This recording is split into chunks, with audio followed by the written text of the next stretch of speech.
Well, welcome everybody. Thank you very much for coming today. I'm Jack Genoy, the Business Advocacy Coordinator here at the Billings Chamber.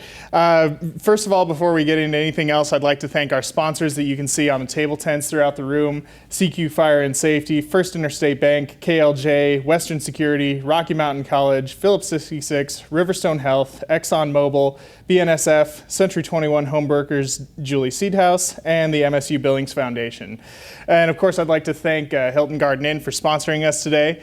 They are always a great chamber partner for a variety of events. In fact, we're going to be back here on the 18th for our Chamber AM. You can find that on the Billings Chamber website.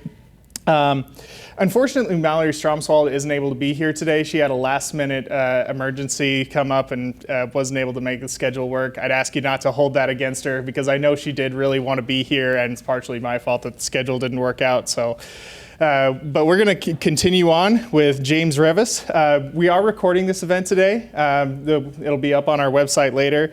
We're going to give you about 2 minutes for each question. Kelsey will be keeping time. He'll just raise her hand when you get to about 2 minutes, but feel free to wrap up your thoughts at the end of the 2-minute marker.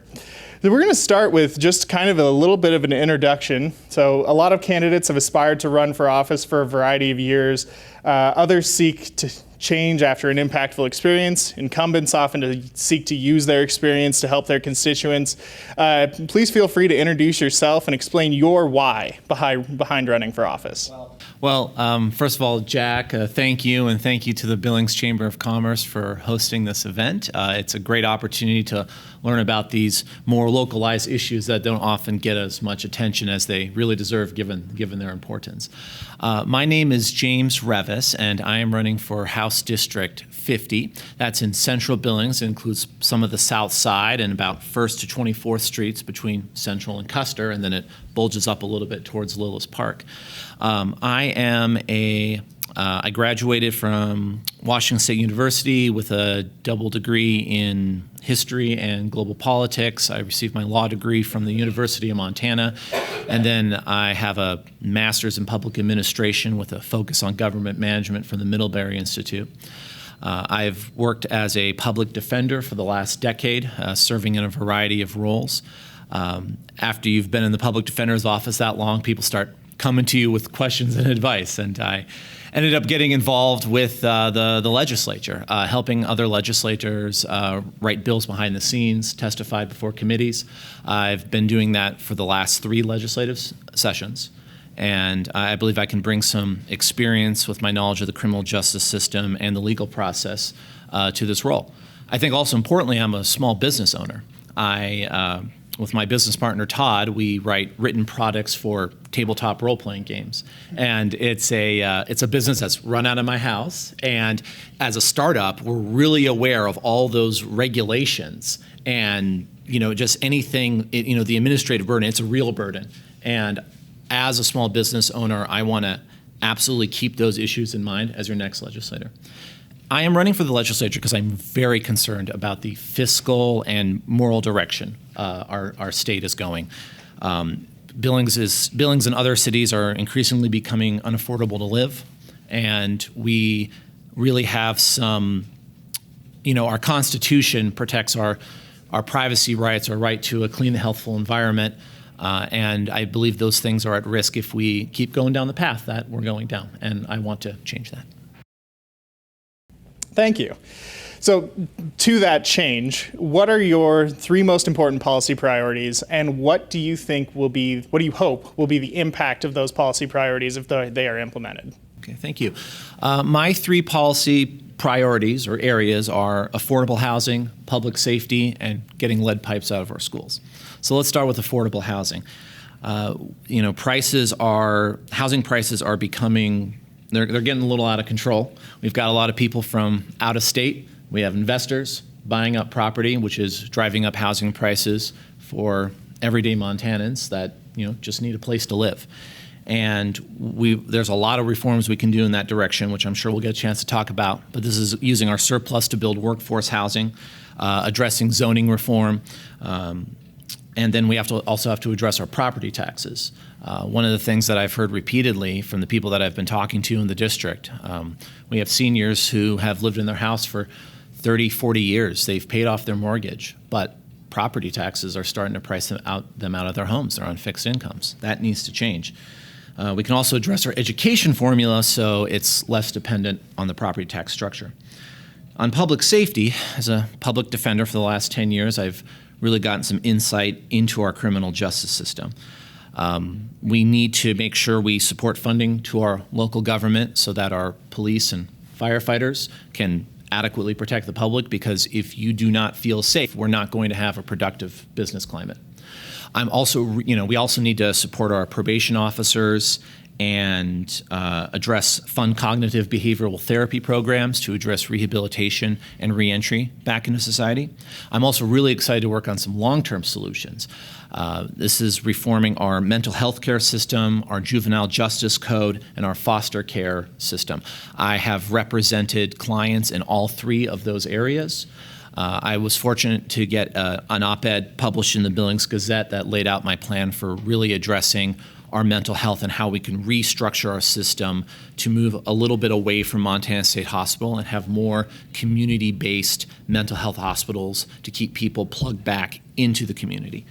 And then lead pipes out of schools. That one's kind of my no-brainer, right? There's no safe level of lead for our kids, and I want to use the federal funding that's already been allocated to us to get lead out of schools. All right. I think we'll dig into all three of those things a little bit more later on. But before we do, so in a recent survey of our membership, an overwhelming portion of our respondents, 88%, agreed strongly that generally control and authority should be returned to local government as the government closest and most respondent to the people. Do you agree with that statement? If so, do you have any ideas about how to return control to local governments? And if not, what are those areas where you think the state government should maintain control? Yeah, I generally agree with that statement. Every level of government has an important role. Our federal government has an important role. Our state government, which I'm running for, has a very important role in setting the rights and protections and the rules of the game that we all enjoy. But it's local government that gets things done. Is the snow going to get plowed? Are the traffic lights going to be working? Is the water treatment plant going to be put back into operation, right? Local governments are really important. And I kind of think I'm running for maybe the third most important race, right? What's more important? You're a city council member, your school board members, right? They are responsive to local constituents. I can't get a hold of my federal representative, but I can have one-on-one meetings with my city council member. I've had a beer with my state representative, and they respond to the people's needs. And I generally agree that they need to have a stronger role. And what unfortunately our state legislature does is we all too often tie their hands. We restrict their ability to raise revenues. We tell them you can do this and you can't do that.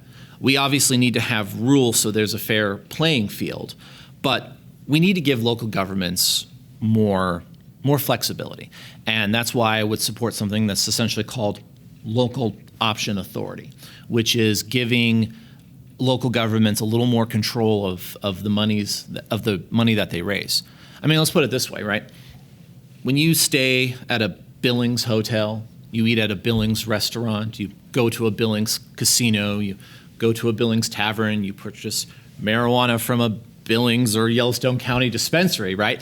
That's your local government. There's an expense, and more of that revenue that is generated from those sources should be returned back to the people of those communities. And so I think one way we can really return some more local control is just give them more flexibility to raise revenues. You preempted one of my later questions. It wouldn't be a Billings Chamber of Commerce event if we didn't talk about local option tax authority. Oh, I can keep going. I'm happy to keep talking about that. Well, let's go ahead and do that, actually. And I'll go ahead and expand the question. So you already said that you supported local option authority. We'll talk about a couple of other financial mechanisms that are important to local governments. What are your thoughts on tax increment finance districts, local option sales tax, and we could even broaden it a little bit. Would you, if it were possible, support a statewide sales tax? I'm gonna go to my notes here because I really want to make sure I get this right. Okay. So, well, I'll answer that last question first. No, I'm not going to support a general sales tax. And I've lived in Montana all my life, and and as running a small business, if I had to do a general sales tax, that would just be quite the burden. But one thing to keep in mind is tourism is one of the largest sectors of the Montana economy. Of $5.15 billion in economic activity generated in the last year. I would support revenue generators that targeted tourists, targeted people visiting Montana. And I am for targeted control revenue things, such as what I talked about, taxes on casinos, resorts, those sorts of things. Essentially giving local governments flexibility, subject to a popular, vote by the people, of course. And it's so important to give those local governments that flexibility. Right now, 96% of the tax revenue that comes in is from property taxes. And if we don't diversify the way we can generate, local governments can generate revenues, property taxes are going to keep going up, which is going to be a burden on the price of housing, which is really one of the biggest chokeholds that I'm hearing from different constituents. So you talked earlier about how public safety is a priority for you. We hear that from just about everyone, that it's in one of their top 3 issues. So to give that a little bit of context, the Billings voters passed a public safety mill levy in 2021, primarily providing more resources to the police department. But there's still work to do. I think everyone would agree. So what do you hope to work on and see passed at the legislature to address safety issues in our community? Well, really, so something interesting about public defenders, not only do we represent people that have been accused of crimes, we represent people who have been involuntarily committed to the Montana State Hospital. And that area of the practice is something I really specialized in. So one of the things I absolutely want to do is work on mental health reform. Because if we don't address mental health reform, they're going to end up in our prisons and our jails, which is just a more expensive, worse way to treat our citizens with severe mental illness. So one of the things that Montana State Hospital recently lost its federal funding because they weren't providing a safe and restorative environment. And there are major reforms, both from the administrative level, but we can also do a lot at the legislative level. All too often what ends up happening is Montana State Hospital can't refuse anybody. And everybody goes there, and it's kind of a pump and dump process. It's really terrible, and it's not providing the mental health treatment that we need.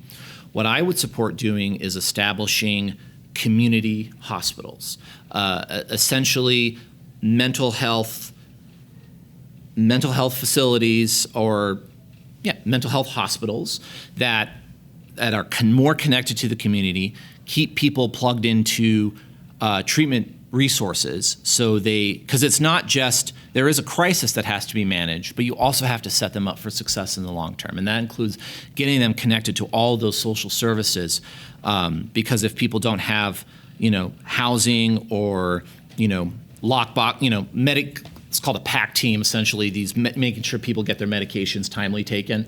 Sometimes it's just a hard thing for people to keep track of. You need all these small programs in place that's much better done at the local level than at Montana State Hospital. State Hospital needs to be a place of last resort. And now funding it's not going to be cheap.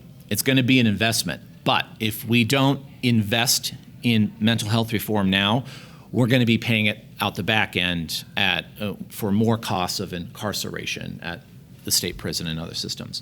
There's also a lot of more technical reforms, like reforming the incentives and intervention grid, codifying our probation conditions, and making some technical fixes to the misdemeanor probation statutes that I can use my expertise to work on.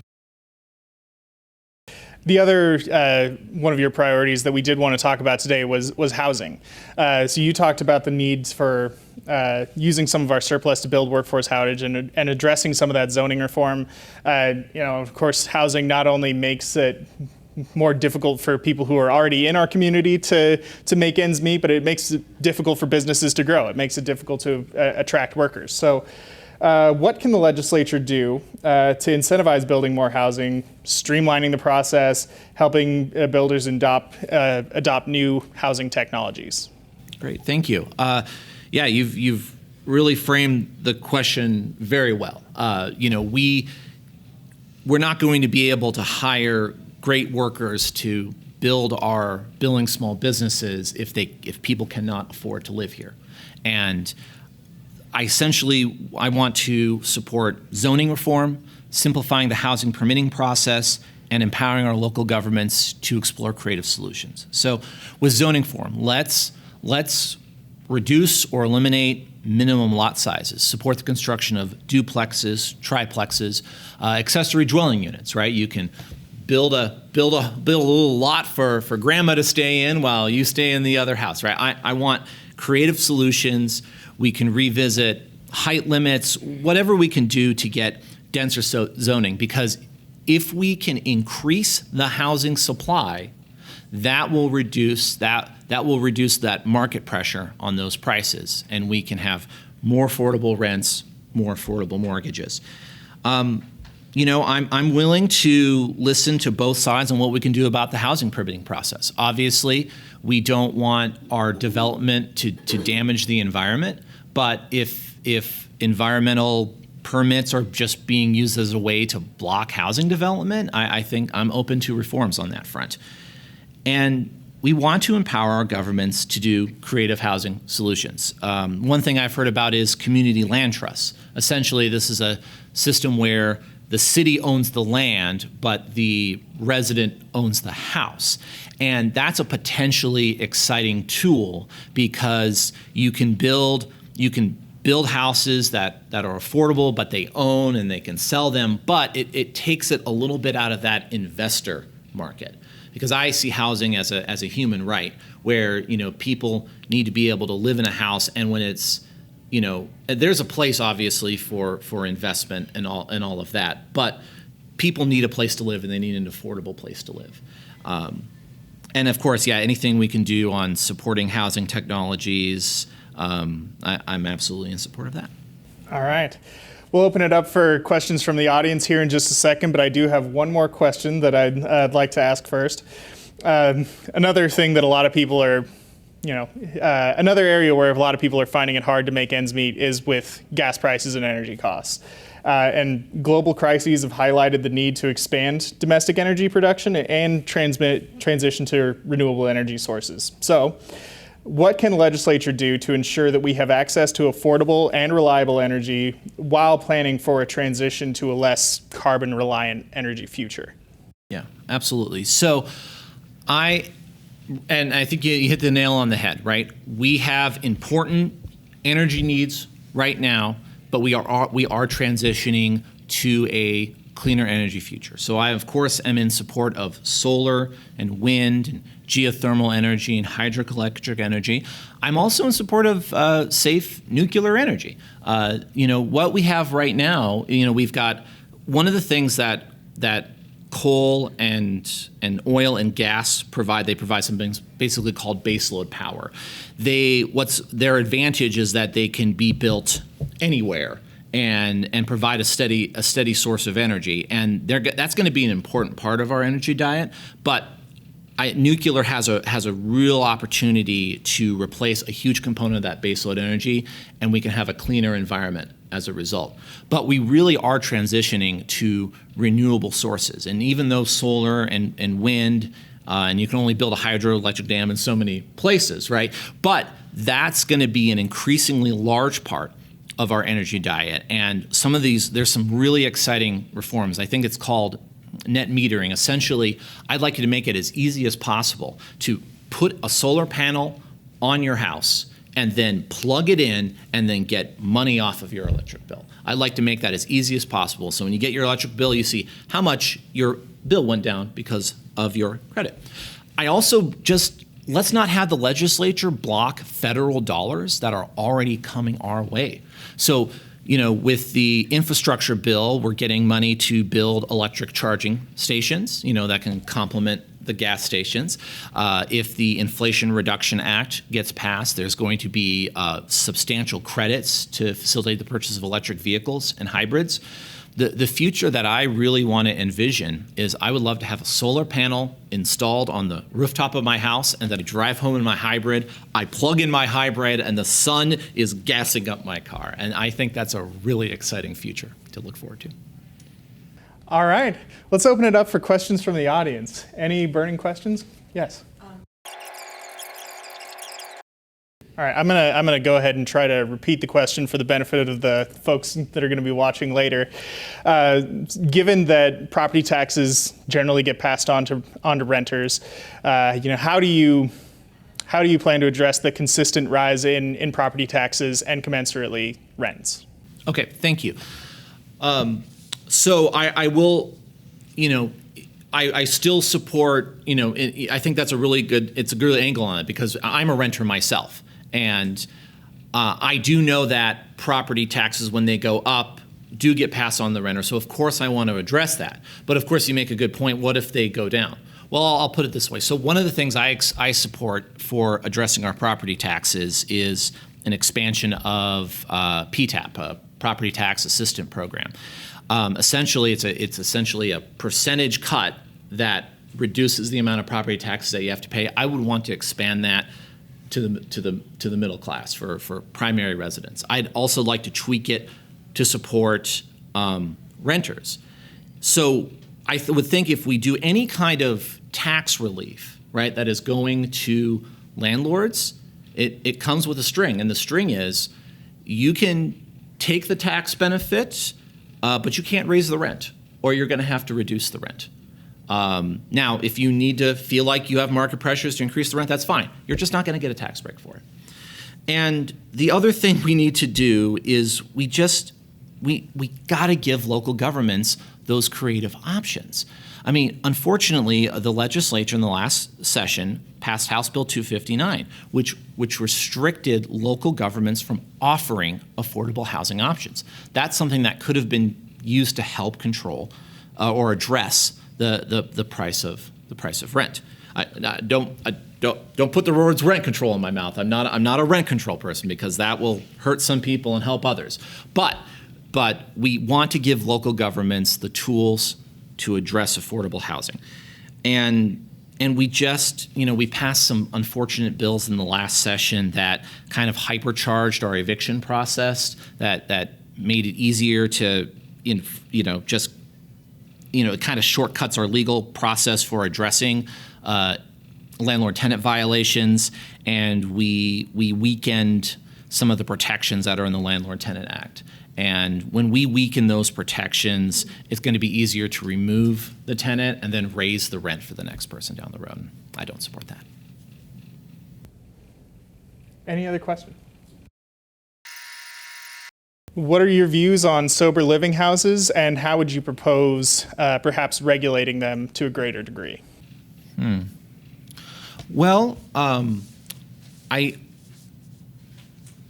guess what I'm going to when you referred to it being a cash cow, and I'm not quite sure what that is a reference to, but getting people housing when they're in the midst of a crisis is really important. I really don't believe that there's a great way for rehabilitation from drug and alcohol conditions if you don't have a place to live. And so I am in support of people who are able to have a roof over their heads to work on their treatment, and I would absolutely support organizations that create those things.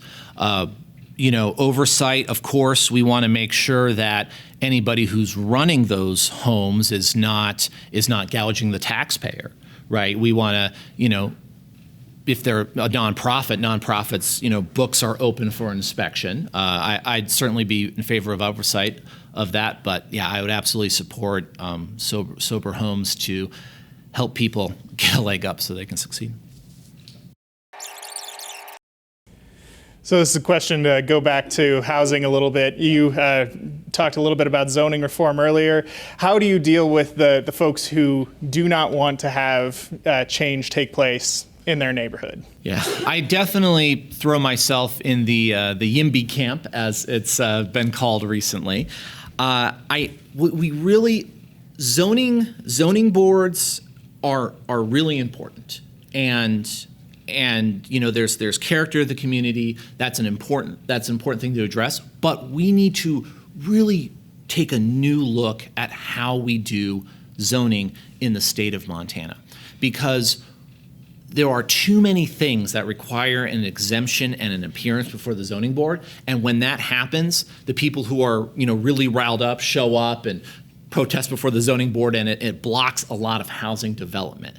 So we need to have wide-ranging changes to our zoning code so everybody knows what the rules of the game are, right? We know that this is the zoning, this is the swath of zoning that is permitted, and that the exceptions are much smaller, because we know that if you are going to have to apply for an exemption, it's most likely to be pushed back. So I want wider reform, denser zoning, and yeah, is it going to address the character of the neighborhood? Yeah, it's going to address the character of the neighborhood, but what we have right now is not sustainable.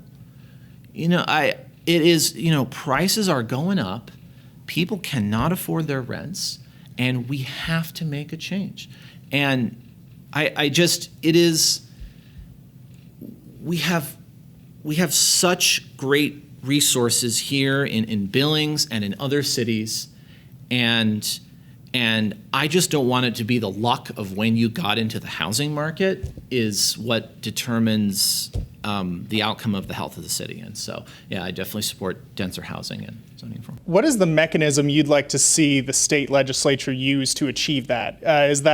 Would that be an incentive structure, or would that be an exception to the general preference for local control? As I think I said earlier, one of the reasons I'm running for state government, one of the important roles of state government is laying the rules of the game. And I believe that there should be some statewide rules that we're just not going to have, huge swaths of city just covered in single family houses, right? Just give the flexibility to build a duplex. Give the flexibility to build an accessory dwelling unit. I don't think that the legislature, it would be appropriate for the legislature to detail every fine point. That's why I still support zoning boards and I still support local rules. Every city has a different character. I grew up in Butte, right? We've got a lot of these historic buildings, right? That's going to be something that's a little different that you might have to address locally. Billings has, this great vibrant downtown area, right? Maybe we got to be a little careful on how we address zoning in that area, right? But we really do need some broad agreed upon principles on how zoning works at the legislative level. Tori, you had a question earlier? So would you support raising the minimum wage? And if so, what would you advise a local business on how to handle that? Okay. I support, the $15 an hour minimum wage, which I do support that. And it's just because people just need a baseline standard of living to get by. And even if that results in a little, if that doesn't, the numbers might not totally work from an economist's perspective, right? But we need to have living wages, because if we don't have living wages, then what's the point of having all these jobs available? But I think the other part of your question is like we're having a problem recruiting people, and I think I'm going to pass the buck a little bit, right? It is the businesses that create the jobs, and they've got the primary responsibility for figuring out a solution and offering the incentives that are going to make that work. But our state governments can help by providing good quality basic services, by getting more housing into the supply to lower the cost of housing and rent, supporting services like broadband, making sure all of our public services are operating, making sure that we have a healthy environment, that we have open access to public lands so that it's an attractive place for people to visit. And so those are the things that I want to support to give businesses the breathing room they need to address their hiring needs. Any other questions from the audience? Well, before we wrap up, I'd like to just ask, one final question, give you the opportunity to make some closing remarks. So, respectfully, why should voters choose to vote for you over your opponent? I think three reasons. I have the experience, my small business values, and my drive. So I have served as a public defender for the last 10 years. I've worked with the law. I will be able to understand the bills that are written by lobbyists that come before me, and I'll be able to point out, what exactly they're doing there. I'm someone that I'm part of a small business. I support small businesses. I want to keep small businesses in mind in the legislature. I'm someone that believes in liberty and equality and freedom. Letting you live your own life and protecting your fundamental rights and having a clean and healthy environment. I support all of those things, and honestly, my drive. I have knocked over 3,000 doors. I'm canvassing my district. I'm going almost every day. When it's 100 degrees, it's a little tougher to hit the doors, but I will listen to you. I am speaking to members of both parties. I'm hearing their concerns. The reason I'm talking to you about property taxes and public housing and public safety, that's what the voters are telling me about. So I'm taking what the voters are telling me and adopting that into my platform, and those will be the major agenda items that I'll work on as your next legislature, and I am just working my tail off, and that means I'm working for you, and I'd be honored to serve as your next legislator. All right, please join me in thanking James for his time today. We have one more Coffee with Candidates forum scheduled for the future. We'll be in Black Dog Coffee House on Poly on August 10th. So please join us for that. That'll be for House District 46 with Bill Mercer and Tim Warburton. Thank you very much for coming, everyone.